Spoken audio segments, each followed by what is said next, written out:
A powerful story of redemption and humanity.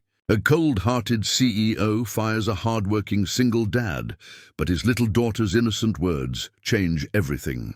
Now watch till the end to feel the warmth of second chances. Don't forget to like, subscribe, and share. You're watching from where?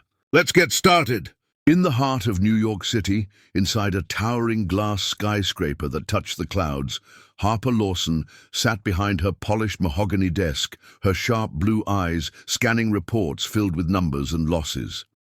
The city below pulsed with life, but Harper's world was colder than the steel walls around her. As the CEO of Lawson Enterprises, she had built her empire through discipline, precision, and an unshakable belief that emotions were weaknesses. Her staff admired her brilliance, but feared her presence. Her footsteps alone were enough to make conversations die mid-sentence.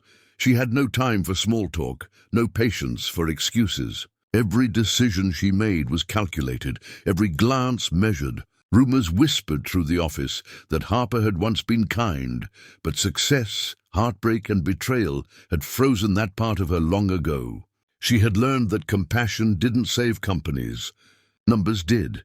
When the latest quarterly report arrived, showing a sharp drop in revenue, Harper's jaw tightened. Her board demanded results, and in her world, that meant sacrifices. She summoned her HR director with a single word: cuts. Within hours, a list of names landed on her desk.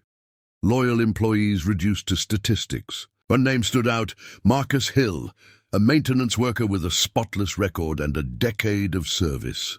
Harper didn't hesitate. Her pen glided across the paper, signing his termination. As she handed the file back, her assistant hesitated. "He's a single father, Mom." Harper's eyes never lifted. "Then he should understand responsibility better than anyone." Marcus Hill stood outside the glass door of Harper Lawson's office, his heart pounding as the city skyline reflected off the polished surface. He'd been called upstairs only once before, when he'd received his 10-year service award. Now, his uniform sleeves were rolled up, his hands stained with grease from fixing a broken elevator just an hour earlier. When the assistant finally gestured for him to enter, Marcus straightened his shoulders and walked in, clutching his faded cap in one hand. Harper didn't look up when he approached her desk. Her attention was fixed on a laptop screen filled with charts. The silence was sharp enough to cut through the air. Finally, she spoke in her smooth but emotionless tone. "Mr. Hill, due to restructuring, your position has been terminated effective immediately." Marcus blinked, unsure if he'd heard her right. "Terminated? Ma'am, I've worked here 10 years. I come early, stay late. If there's something I can do—" Harper's eyes flicked up for a brief moment. "It's not personal, Mr. Hill, it's business." He swallowed hard, his voice trembling. "It's personal when you've got a little girl waiting at home." His gaze dropped to the floor as he placed his badge and keys on her desk. "I thought loyalty meant something here." Harper remained silent. The only sound was the faint hum of the city outside. As Marcus turned to leave, she caught her own reflection in the glass. Cold, distant, and for the first time, slightly uncertain. A week had passed since Marcus Hill's quiet exit. Yet his name still lingered in Harper Lawson's mind like an unfinished thought she couldn't erase. The company's lobby was as polished and orderly as ever that morning, sunlight glinting off the marble floors. Harper arrived early, her heels clicking with authority, when the receptionist hurried toward her with a confused expression. "Ms. Lawson, there's someone here to see you," she said hesitantly. Standing near the entrance was a little girl no older than 7. Her dark curls tied with a faded pink ribbon, and a piece of folded paper clutched tightly in her small hands. "Are you Miss Lawson?" she asked softly. Harper froze. "Yes, I am," she replied, her tone sharp but curious. "Who are you?" "I'm Lena," the child said, stepping forward. "My daddy used to work here. Marcus Hill." Her innocent voice carried through the grand lobby, and for the first time, the CEO felt the world slow around her. Lena held out her paper, a drawing made in bright crayons. It showed a man smiling under a golden sun, fixing lights in a tall building. At the bottom, in uneven letters, it read, "My dad makes the world bright." Harper stared at it in silence. He said you're the boss of brightness, Lena added proudly. He said you help people shine. The words struck Harper harder than she expected. For a moment she forgot her schedule, her title, and just saw a child's truth reflected in color and innocence.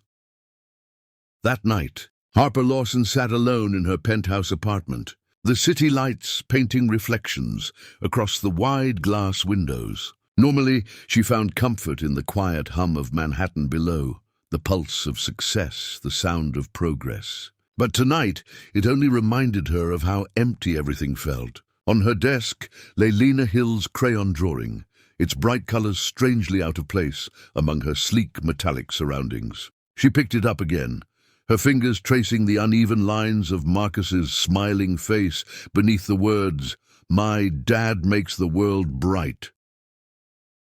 For years, Harper had told herself that detachment was strength. She'd learned it the hard way, watching mentors and partners exploit kindness as weakness. Every promotion, every award had come at the cost of softening her heart a little more. But now, as she looked at the childish art before her, she realized how much light she'd shut out in the name of control.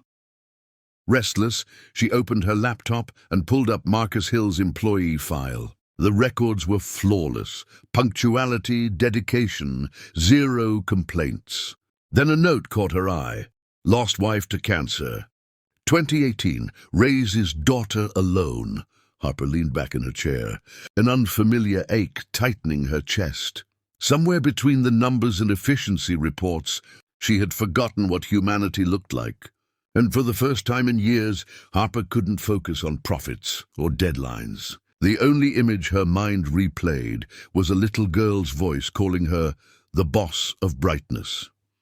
The next morning, Harper arrived at the office earlier than usual, but her steps carried a different weight. The sharp confidence that once defined her stride had softened into hesitation. She ignored the puzzled looks of her staff as she bypassed her private elevator and instead descended to the lowest floor, the maintenance department. Few executives ever came down there. The air smelled faintly of metal and cleaning solution, the hum of machinery echoing through the narrow hallway. Marcus Hill was there, crouched beside a broken elevator panel, sleeves rolled up, tools scattered at his side. He didn't notice her at first. When he finally looked up, surprise flickered across his face, quickly replaced by quiet caution. "Ms. Lawson," he said evenly, wiping his hands. "Didn't expect to see you here." Harper took a slow breath.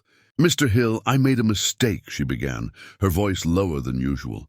"You shouldn't have been let go." He studied her carefully. "Mistakes like that don't happen in your office." "You're right," she admitted, her gaze steady but sincere. "Which is why I want to fix it. I'm reinstating your position with a raise. And I'd like to help with your daughter's education. She's remarkable." Marcus blinked, unsure how to respond. "Why the change of heart?" he finally asked. Harper offered a faint, almost vulnerable smile. "Because sometimes the brightest light doesn't come from success or power. Mr. Hill, it comes from the people we least expect."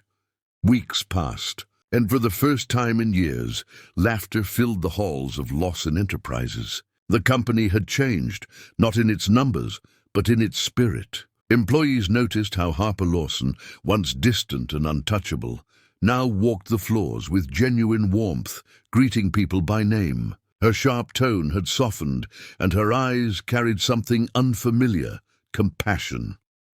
At the annual company family picnic, the transformation became visible to all. Harper, who had always skipped such events, stood under the open sky in Central Park, surrounded by her employees and their families.